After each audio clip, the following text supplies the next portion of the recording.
Welcome back to another technical video. Today we're going to be going through a question, going through those answers, and hopefully it leads to your solution.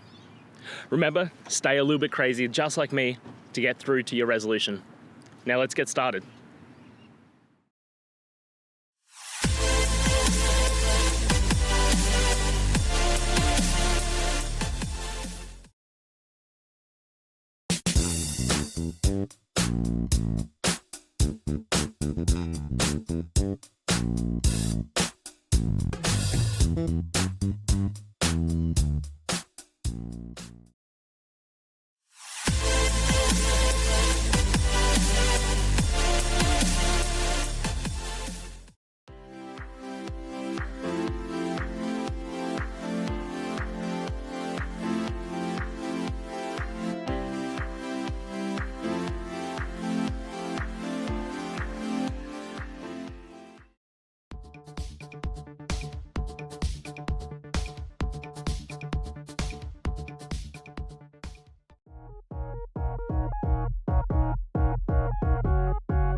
And that's it, guys. I hope this video helped get you that answer that you're looking for.